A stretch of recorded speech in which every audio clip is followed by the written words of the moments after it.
Did you see the Plaxico Burress interview? Nope. You missed all this fun I watched it. I told you what I was doing.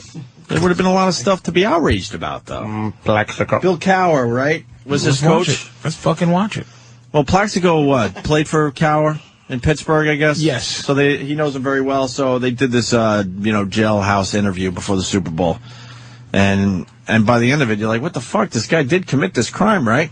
And somebody finally spoke up after the piece saying, whoa, let's not forget some facts here. Why did it seem like why is this motherfucker in jail? Was that it? Well, I got some of the interview here. Let's see how deep we get into this. The greatest statement I heard about this is his lawyer said he should go to, he did something dumb. You shouldn't go to jail for fucking 3 years for being dumb. Yeah. 2 years, right? Mandatory. Mandatory, too. For being dumb, which is a perfect, he fucked up. And he's got to do the two. That really is annoying. He's only been in there, a few months at this point? Damn, you can't fuck up. Jail is to rehabilitate you. Jail is to say, you're a criminal, we got to get you right. It's not there to go, oh, man, you shot yourself in the fucking leg. We got to put you in there for 2 years so you'll never shoot yourself in the fucking leg again? True. This is ridiculous, man. I don't think jail's rehabilitation as much as it is get this person off the fucking streets for as long as we can or something. There's no rehabilitation going on in there. But do we need to get him off the streets? No, he seemed like he's a guy that fucked up.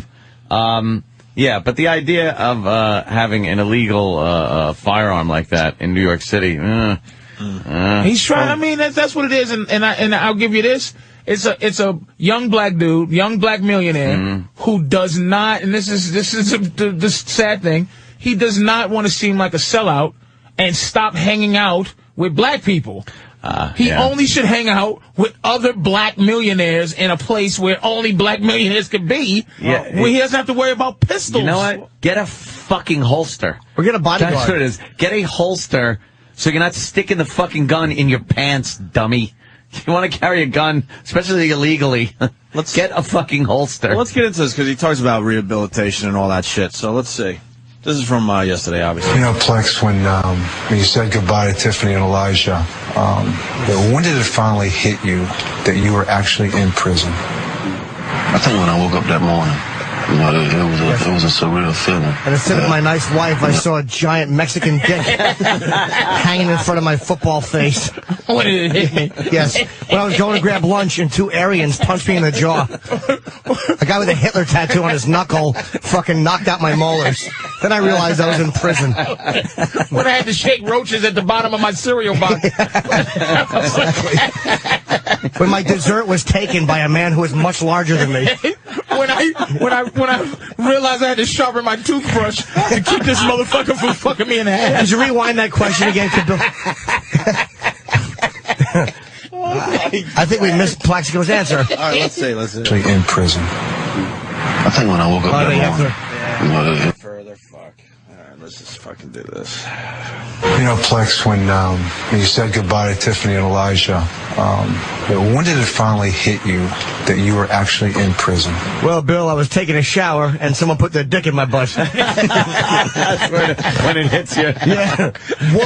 Wolf hit on me. Yeah. When the sisters tried to rape me in the cellar.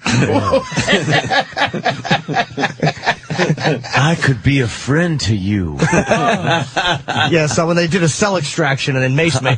Wait a minute. Hard to get. We have to give Norton credit on what a great...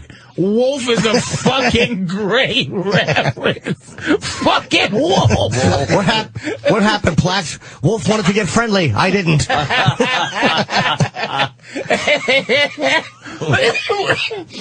know, Plex, when you said goodbye to Tiffany and Elijah, when did it finally hit you that you were actually in prison? I think when I woke up that morning, it was a surreal feeling that, I remember that morning, as if it was yesterday. I don't think for anybody that jail or prison is a part of the plan of life. You really don't know what to expect. I remember putting my suit on my son and taking that drive and going into that courtroom and kissing my wife and telling her everything's going to be okay, and seeing her emotional and crying, it cuts you deep. Oh, my God. I think there's no way this guy should have to do 2 years, though. Oh. But it's, of course, because that fucking Bloomberg, who I can't stand, had to shoot his mouth off. Oh, he shouldn't get any preferential treatment. Meanwhile, this fucking jizzbag mayor spends $100 million to get elected. Hey, asshole. How about just taking some of that and throwing it into the economy? How about taking your own money and just fucking hiring people to do shit? No. Can't stomach him. Is it safe to say that this experience has made you a better husband and father? Oh, man, no question. Because when it's all really said and done, you look around and you see where people are standing up. And, my wife has just been incredible, through this whole situation. I mean, you couldn't ask to be with a better person. I've never heard prison so boring. Like, I watch Lockup all the time. It's fucking unbelievable. Best shit going on all the time. Here's what they should do. Have Cowher go in with him on an all-day fucking, all right, chow time, Plaxico. Watch him tripping him and spitting in his foot, picking the nose and rubbing it in his fucking mac and cheese. And he has to be in PC. He has to be in Punk City. And how it's filmed, you could barely tell they're in jail. It was just in a room. He has to be in PC, man. He got to be. Well, you want to hear about his normal day? Oh, geez. Yeah. There's no cameras outside this room. Tell me about your normal day. Well, oh boy, he's giving the most. Well, that's what I'm getting at here. This is unbelievable. Because then his fellow broadcasters there give it to him a little bit, like, yo, hey, whoa. Why is the asshole head coach with the fucking Pittsburgh cheese dick mustache doing an interview? He's not a fucking interviewer. He was his coach for a while, so he feels he really knows this guy, and, There's no cameras outside this room. Tell me about your normal day. I wake up and the first thing I do is I just get on my knees and I pray and I just thank God for another day. I go from there and I just try to keep my mind focused on the right things. Are you able to work out? Yeah, I do. I actually work out about 4 days a week. I do as much as I can. It's not a LA Fitness or Balance or anything like that, but. Oh, my God. These guys on Instant Feedback are going with when did you realize you were in prison? Josh writes, when some bald guy bent me over and told me to call him Tom Brady. And then Dog Shit Sniffer, I realized I was in jail when I woke up spooning a 350-pound man called Sunshine. And when I had to put a couple of cans of soda in a pillowcase to ward off my cellmate. That's funny. Yes, I realized I was in jail when the radio blew up in Viking's ear. Viking. Yes, when Viking drew a bird, and we all laughed at him. Fucking Tweety, man. Yeah, it was Tweety. When Warren Jerome got shot with the gun I had, I realized I was in jail. I realized there wasn't enough soda cans to beat off my rapist. when I put it in a pillowcase, it was just 2 Dr. Peppers. And that didn't hurt him. Oh, shit. He goes on to explain athletes and guns. Oh, God. Plex, we're seeing it a lot these days. Athletes and guns. Why is it so prominent? I can speak from a personal standpoint. I had my home broken into twice. When things like that happen, it kind of takes your peace of mind away. You hear about guys getting robbed at gunpoint, it scares you a little bit. You say to yourself, you don't want to be in that situation. And then when I looked at my situation, you can make a bad situation even worse. In a position of prominence that you were in and a lot of athletes are in, the choices have to be a little bit different as well, don't they? That's one of the things that, guys for myself, you go into a lapse of judgment for a quick second because, you think about yourself. My decision, it was a selfish decision.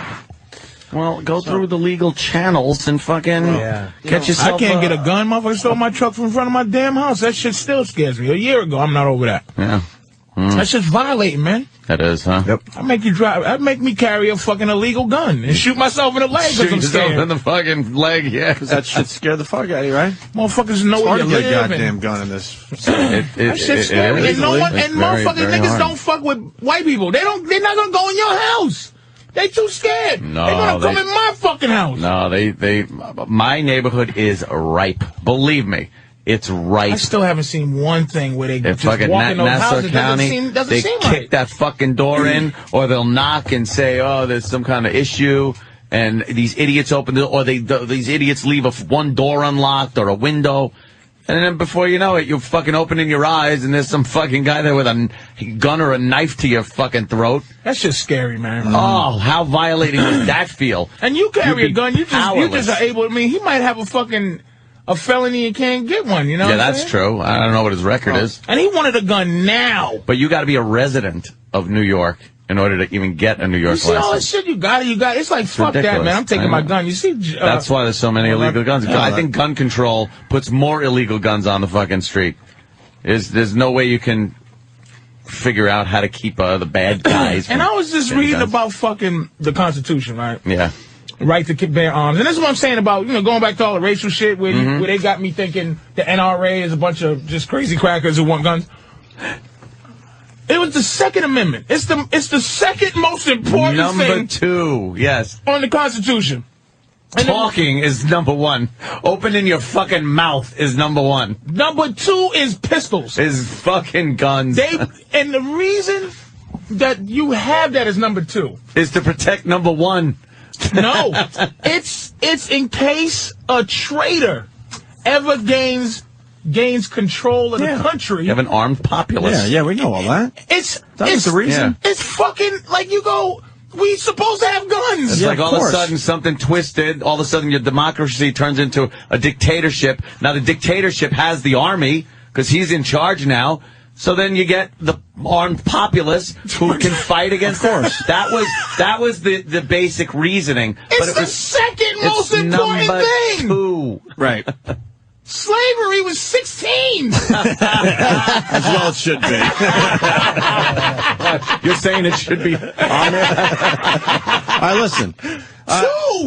Let's fast forward. So, I mean, they asked him, did you let everyone down? Of course he said yes. And a return to the NFL, of course he said yes. This is a real heart-to-heart, though. He's like, of course. I want to fast forward. So the interview ends, and it was a feel-good interview with this Plaxico guy. And I'm like, what the fuck? And you have Boomer and James Brown and Marino and Shannon Sharp. Somebody finally spoke up at the end of the interview going, whoa, you're missing out on something here, Bill. I bet it was Boomer. Who I was going to say, who do you think I don't remember. I bet it was Shannon Sharp. No, it wasn't Shannon Sharp. Hell fucking no. I'm going to go with cornball Boomer. It was either Boomer or no, I think it was Boomer. And guys, I think whether he comes back and play or not, that's a sidebar. The message out there is a lesson to be learned by what went through at Plaxico. And you don't want to have to learn it the hard way that he's experiencing now. And hopefully people will see that and they'll learn from that. Coach, you did a great job, and I'm sure it was very hard for you. I actually have very mixed emotions about this because I've watched Plaxico since he's been in New York, and this isn't the only time that he has caused problems. And I will say this should be a PSA for all athletes out there not to have an unlicensed handgun with them in our cities. You're right. And, Coach, it was a sad interview because just 2 years ago, as you mentioned in the piece, he was catching the game-winning touchdown. It's sad that he had to lose his career, go to jail for a couple of years in order to learn a lesson. That is a painful way to learn a lesson. And, Shannon, you know what? He is going to learn his lesson. And the one thing for sure is he said he wants to come back and play. And, he's a guy that's 32 years old. And in the NFL, there's a lot of guys, a lot of teams that need a player like Plaxico Burress. I think his sincerity was absolutely clear, remorseful, very sincere in that piece, Coach. Without a doubt. I've never heard more worthless commentary after an interview. Drivel. 4 dumbbells trying to be socially relevant. You just don't have a unlicensed gun in our cities. You know the way I see it? Shut up. What down is it? You fucking idiot jock. Get to the game. You know the way I see it. Stop trying to be poignant, fucking morons.